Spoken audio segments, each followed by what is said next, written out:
Ricardo Teixeira from DefenceWeb, who joins us for more perspective. Ricardo, from a military planning perspective, what does a coordinated withdrawal of troops from a high conflict zone like the Eastern DRC typically involve? Evening. Thank you very much for having me. Well, one thing I can say is it looks a lot better than this. I mean, this was an utter logistical nightmare. This level of planning is shameful, honestly. I mean, those troops were exhausted. They were supposed to arrive at 12 o'clock today. They were held for over 5 months against their will by a non-state actor and troops that they fought against, confined to their base. And this, I mean, I'm very disappointed in the Defence Force. This is honestly shocking. I mean, when it comes to the planning aspect from the public relations standpoint, members of the media, including myself, were informed at 5 o'clock on Wednesday that a bus shuttling media members would be leaving at 12 o'clock yesterday, Thursday. So about 21 hours notice. Those members of the media that then proceeded to go through on that trip were then bussed to Bloemfontein, where they spent the whole day waiting for the troops to arrive, only for them to arrive in Waterkloof, not Bloemfontein, while the minister was preparing to greet them in Bloemfontein, but quickly hopped on one of the Falcon 50 jets and flew up to Waterkloof. And while the troops disembarked, then had to shake hands with the minister. I'm sure many of them were not asked if they wanted to appear on camera and greet the minister, and that they were rather voluntold that they had to do it for good PR purposes. And now they're going to be bussed 4 hours to Bloemfontein and then go under a 3-day period. It is honestly shocking. You call it shocking, but of course we've also seen some frustration in the faces of some of these troops. But typically, how does the SANDF then ensure the safe and secure extraction of personnel from such volatile areas, especially when threats may still be active in the region? I believe that's a question you should be directing towards the Chief of the Defence Force and the Minister of Defence. I'm not a logistical planner. I'm not privy to those conversations, but it honestly should be done a lot better than this. Yeah. What could have been done better from your perspective? We've already cited delays, but we've also heard some confusion around the flight plan for these troops. Well, I mean, if the Air Force had its own logistical fleet of troop carriers or heavy lift cargo aircraft, or even tactical lift cargo aircraft like the C-130 or some of the lighter platforms like the C-235s or the CASA 212s, if those were airworthy, they wouldn't have to charter an aircraft. They would have been able to use their own aircraft. But unfortunately, the Air Force is in a position where it doesn't have any of those aircraft available. None of them are airworthy. They are currently undergoing maintenance or grounded awaiting spares. So if SANDF was a functional military at this point, there wouldn't be any of these issues. They would have been able to take their own aircraft.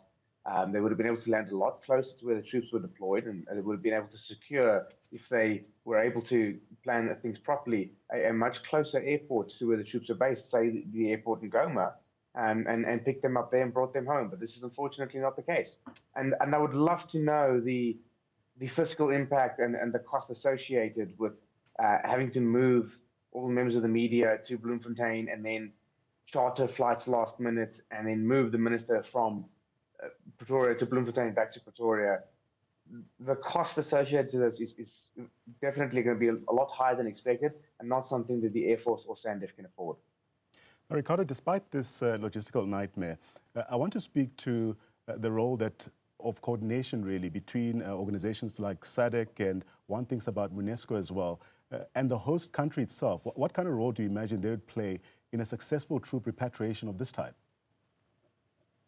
I mean, there has to be some sort of cooperation. We know this is a chartered flight from Air Tanzania, so there definitely had to be government-to-government cooperation. There was definitely cooperation at the SADC level between Tanzania and South Africa as countries that were part of the mission together. Seeing as how the ceasefire was broken by multiple parties and the troops had to be repatriated by road through the DRC, through Rwanda into Tanzania, that unfortunately brings Tanzania into it, and the troops were also held by M23, so they were a party that had to be negotiated with. So there were definitely several parties that were at the table that had to negotiate this that weren't seeing eye to eye, and that led to several delays and planning failures. I mean, again, this was announced on Wednesday, and they had 2 days to get it ready, and it wasn't ready. And it wasn't ready. But looking at the area that is Eastern DRC, What are the risks associated with drawing troops from such an unstable area? And how can military leadership then mitigate some of these risks that can be highlighted? Well, I mean, the airport at Goma was under M23 control. There is an anti-air threat from Rwandan surface-to-air missile systems. There's an electronic warfare threat and a GPS jamming threat. So there's a lot of technical threats that are not conducive to successful air operations in the area. But under the agreements for withdrawal, which all the parties were present, these technically shouldn't have been things that we're worried about. It should have been things that were suspended, and they should have been an air corridor opened up and clear communication. But there was also an issue with the infrastructure at the airport that was never repaired, where there were several mortar rounds that landed on the runway that inhibited the operation of larger aircraft. Again, this was something that we were aware of already in February, and plenty of full time to be repaired, but wasn't. And I believe that the purposeful forcing of troops to be withdrawn by road through Rwanda into Tanzania was part of the negotiation that was meant to make SANDF look weaker.